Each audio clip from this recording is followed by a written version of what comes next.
नमस्ते दोस्तों, welcome back to your channel global outlook. India में जो G20 समिट होने वाला है उसके पहले बहुत सारा मीटिंग G20 से रिलेटेड इंडिया अपने वेरियस प्लेसेस में अरेंज कर रहा है। वैसे ही एक मीटिंग जिसको Y20 बोला जाता है यानी कि यूथ 20, इस मीटिंग को इंडिया ने अरेंज किया था इंडिया के जम्मू कश्मीर के श्रीनगर में। इस Y20 मतलब यूथ 20 मीटिंग में G20 के जितने भी मेंबर कंट्री है वो अपने यूथ डेलीगेट्स को भेजते हैं और वहां पे यूथ के रिलेटेड जितने भी प्रॉब्लम है मतलब एजुकेशन हो गया या फिर और भी वेरियस प्रॉब्लम वो लेके डिस्कस होता है। तो टार्की ने इस G20 के यूथ 20 मीटिंग में इंडिया के श्रीनगर में विजिट किया था। टार्की के सारे डेलीगेट्स वहां पे आए थे। देखिए, नॉर्मली ये समझा जाता था कि टार्की और पाकिस्तान बहुत क्लोज है और जम्मू कश्मीर रीजन में जितना भी G20 का मीटिंग होगा टार्की पाकिस्तान के सपोर्ट में आके वो मीटिंग को बॉयकॉट करेगा। लेकिन यहाँ पे देखा जा रहा है कि टार्की जम्मू कश्मीर के ये Y20 मीटिंग में अपने डेलीगेट्स को भेजा है। तो बात करते हैं आज हम लोग इसी टॉपिक के टार्की ने क्यों ये मीटिंग को अटेंड किया और यहाँ पे टार्की का क्या क्या पॉसिबल रीजन हो सकता है इस मीटिंग को अटेंड करने के लिए। लेकिन उसके पहले चैनल पे आए हैं तो kindly like share and subscribe your own channel global outlook. देखिए, इंडिया अपने वेरियस प्लेसेस में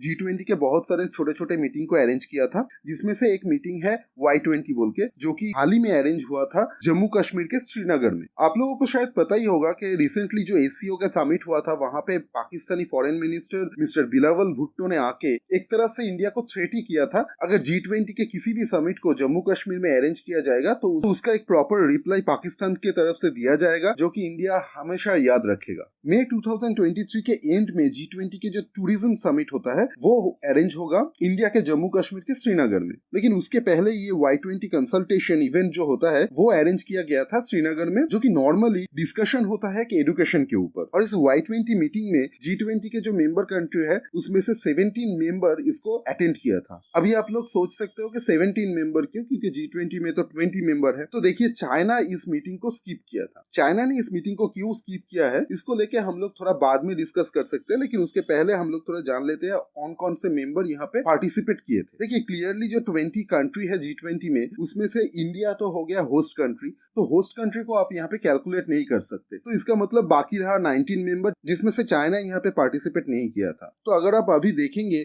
तो 18 कंट्री जो रिमेनिंग रह गया, तो वहां पे एक यूरोपियन यूनियन का स्लॉट है। यूरोपियन यूनियन वहां पे एक मेंबर कंट्री है, लेकिन यूरोपियन यूनियन एक कंट्री नहीं है, वो बहुत सारे कंट्री मतलब लगभग पूरा यूरोप को मिला के एक ग्रुप बनता है। और ये यूरोपियन यूनियन का जो डेलीगेशन होता है और यूरोपियन यूनियन का जो डेलीगेशन होता है वो नॉर्मली जो G20 का मेजर मीटिंग होता है वहां पे पार्टिसिपेट करते हैं। जितना भी स्मॉल मीटिंग होता है वहां पे यूरोपियन यूनियन का डेलीगेट्स नहीं रहता, किसी भी मीटिंग में नहीं रहता है। वहां पे फ्रांस या फिर जर्मनी हो गया, ये सारे जो यूरोपियन कंट्री है वो यूरोपियन यूनियन की तरफ से वहां पे मेंबरशिप अपना देते हैं। तो टार्की ने Y20 मीटिंग को श्रीनगर में अटेंड किया था और टार्की के तरफ से ऐसा कोई स्टेटमेंट इंडिया के अगेंस्ट में यहाँ पे नहीं आया है जो कि इंडिया के इंटरेस्ट के अगेंस्ट में जाता है। अभी प्रेजेंटली टार्की में इलेक्शन चल रहा है और ये इलेक्शन टार्की में लगभग 1 महीना तक चलेगा। लेकिन इलेक्शन यहाँ पे बड़ा रीजन नहीं है। देखिए, इलेक्शन एक रीजन है यहाँ पे कि टार्की इसलिए इंडिया के अगेंस्ट में नहीं गया है, लेकिन ये एक मेजर रीजन नहीं है। इलेक्शन को छोड़ के यहाँ पे कुछ और रीजन भी है जो कि एक मेजर रीजन हो सकता है टार्की के लिए इस मीटिंग को अटेंड करने। देखिए, एक रीजन हो गया यहाँ पे साइप्रस। साइप्रस एक टार्की के पास छोटा सा देश है। ये साइप्रस और टार्की के बीच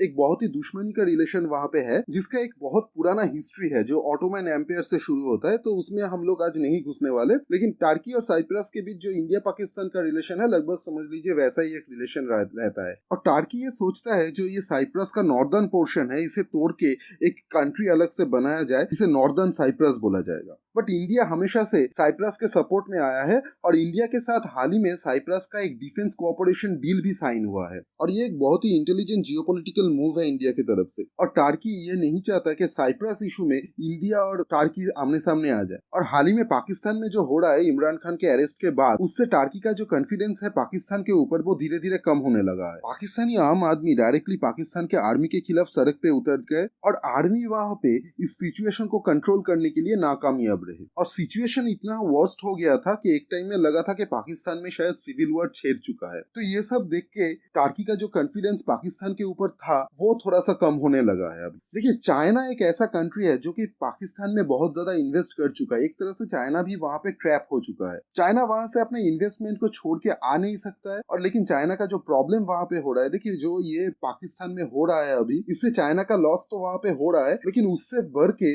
वहाँ पे हाल ही में जो हुआ है कि एक ब्लास्फेमी के केस में चाइना का जो इंजीनियर है उसे जेल में डाल दिया गया है, तो ये भी चाइना के लिए एक प्रॉब्लमेटिक है। चाइना का एम्प्लॉय जो चाइना वहाँ पे भेजा है वो भी सिक्योर महसूस नहीं कर रहा है पाकिस्तान में। यहाँ पे तीसरी जो रीजन है टार्की के लिए Y20 मीटिंग को अटेंड करने का, वो है एससीओ। देखिए, टार्की एक नेटो कंट्री होने के बावजूद एससीओ के एक मेंबर कंट्री होने का ख्वाहिश रखता है, और एससीओ के मेंबर कंट्री होने के लिए एससीओ का प्रेजेंट जितना भी मेंबर कंट्री है उससे एक अप्रूवल जरूरत होता है। मतलब इंडिया का अप्रूवल यहाँ पे टार्की को जरूरत है एससीओ का एक मेंबर होने के लिए, और Turkey really very interested to become a member of SCO. तो इसलिए टार्की नहीं चाहता है कि इंडिया को किसी भी तरह से अभी नाराज करने के लिए। एनीवे, ये कुछ पॉसिबल रीजन है कि टार्की क्यों Y20 मीटिंग अटेंड किया जो कि जम्मू कश्मीर के श्रीनगर में हुआ है। लेकिन रीजन कुछ भी हो, ये पाकिस्तान के लिए बहुत बड़ा सेटबैक है, ये एक जियोपॉलिटिकल लॉस है पाकिस्तान के लिए। नेक्स्ट, जम्मू कश्मीर में G20 के हवाले से जो मीटिंग होने वाला है वो है टूरिज्म मीटिंग। चाइना शायद ये टूरिज्म मीटिंग भी अटेंड ना करे G20 में, लेकिन टार्की शायद इस टूरिज्म मीटिंग को भी, जो कि श्रीनगर में ही होगा, उसे भी अटेंड करेगा, और जियोपॉलिटिकली ये इंडिया के लिए एक बहुत बड़ा जीत माना जाएगा। तो देखते हैं हम लोग आगे इसको लेके क्या न्यूज आता है। तब तक के लिए आप अपना थॉट्स, अपना व्यू शेयर कीजिए मुझे कमेंट सेक्शन में। वीडियो अगर इन्फॉर्मेटिव लगा हो तो लाइक एंड शेयर कीजिए, चैनल को सब्सक्राइब जरूर कीजिएगा। मिलते हैं हम लोग नेक्स्ट वीडियो में।